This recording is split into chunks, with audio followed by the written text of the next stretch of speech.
Sometimes referred to as the world's biggest mirror or the mirror of the sky, Salar de Uyuni in Bolivia is known for its breathtaking views of a perfectly reflected landscape. But what causes this mesmerizing, picture-perfect landscape of the world's largest salt flat? In this video, we will learn what is Salar de Uyuni, how it was formed, and what factors contribute to Salar de Uyuni being labeled as the world's largest natural mirror. And if you stay until the end, I have a bonus section where you will learn about the treasure that Salar de Uyuni holds for our global technology. First, let's see what is Salar de Uyuni and where to find it. Salar de Uyuni is the world's largest salt flat, and it is located in the southwest region of Bolivia in South America. It spans over an area of more than 10,000 square kilometers, that is more than 4,000 square miles. Salar de Uyuni is located in the Altiplano at an elevation of about 3,650 meters, that's about 11,980 feet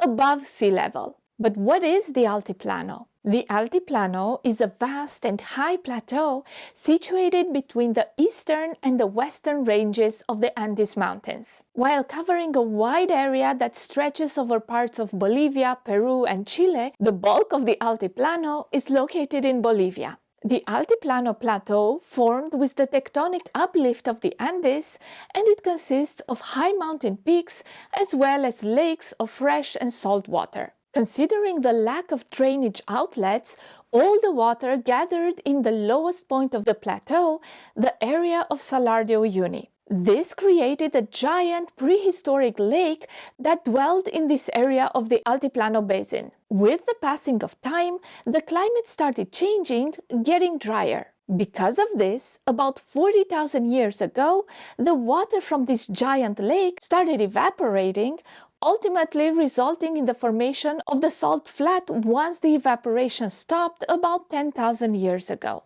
Now let's have a look at the chemical composition of the salt flat. The salt flat consists of a thick layer of salt, mainly sodium chloride, that is a few meters thick in general, but that can be as thick as 140 meters in some areas of the salar. Beneath this layer of salt, there's a layer of brine that contains other important chemical elements such as magnesium, potassium, and lithium. I keep referring to Salar de Uyuni as a salt flat, but what is the reason behind calling it a salt flat? Well, I think the first part is very clear by now. It's salt, plain and simple. But why flat? That's because this entire area is so flat that it exhibits an average elevation change of less than 1 meter across the entire span of the salt flat. Because of this feature, Salar de Uyuni is used to calibrate altimeters on board of satellites. Altimeters are instruments that measure the topography of sea surface, and they are especially useful in monitoring the climate-related sea level changes. The remarkable flatness of the area contributes to its designation as the world's biggest natural mirror, housing one of the most unique landscapes on the planet. Another contributing factor to the mirror effect is the presence of a thin layer of water that covers the salt crust, formed as nearby lakes overflow during the rainy season of the year. This thin layer of water acts as the world's largest mirror, perfectly reflecting the mountains, the sky, and all the surrounding landscape that we typically see in the images depicting Salar de Uyuni. But even if you don't go there during the rainy season, do not worry. You will still get the chance to capture stunning images of the landscape during the dry season. When the water evaporates, it leaves behind the white salt crust decorated by intriguing honeycomb patterns, creating an otherworldly ambiance. You're probably wondering, why is the salt crust organized in this hexagonal pattern? There have been various hypotheses over time that were trying to explain the reason behind the honeycomb pattern. According to a new study, the hexagonal patterns result from groundwater movements beneath the salt crust. Layers of salty and less salty water circulate up and down in donut-shaped currents, creating a regular hexagonal pattern as the rows of subsurface currents are squeezed against each other horizontally. For more details regarding this study and the full scientific explanation behind the honeycomb patterns at Salar de Uyuni, I will link the article in the video description. If you had to choose between visiting Salar de Uyuni during the rainy season or the dry season, which one would you choose? Would you prefer to see the mirrored landscape, or would you rather walk on the honeycomb pattern salt crust? Let me know your answer in the comments below this video. Here's a fun fact if you decide to visit, regardless of which season you choose for your trip. If you want a memorable experience, you can choose to stay in a salt hotel. That's right, there is so much salt there that they even built a hotel almost entirely out of salt. Just imagine having your breakfast at the hotel when you realize the dish is not salty enough. No problem. Just scrape a bit of your chair or the table you're eating on and sprinkle it over your food. While that might be a tad trickier than picking up the salt shaker, just the idea of spending your holiday in a salt hotel sounds like so much fun. Finally, let's discuss the bonus point I promised in the beginning. What is the treasure that Salar de Uyuni holds for global technology? You might have already guessed it when I talked about the chemical elements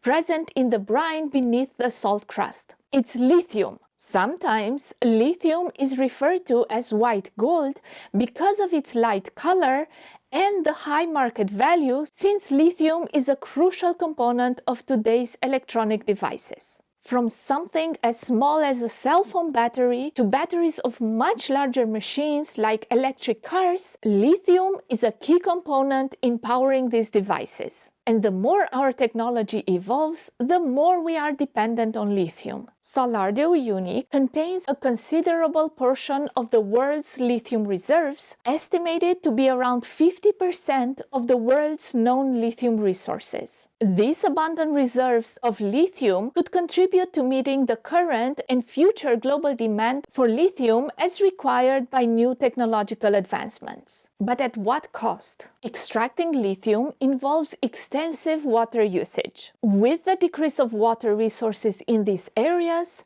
lakes inhabited by flamingos become inhospitable for the organisms they feed on, forcing the birds to either migrate or face starvation. Moreover, studies have shown that ingesting lithium from groundwater can be harmful to human health. So while mining lithium is important, we also have to consider its consequences. We have to be aware of and work towards lessening the impact of mining on biodiversity and its potential harm to humans. As we strive to improve certain areas of our lives, we sometimes end up having a negative impact in other areas, often with consequences to our natural heritage. If you're interested in understanding the diverse threats to our natural heritage, I have this other video where I delve into the various challenges it faces. Thank you for watching, and I'll see you next time. Bye!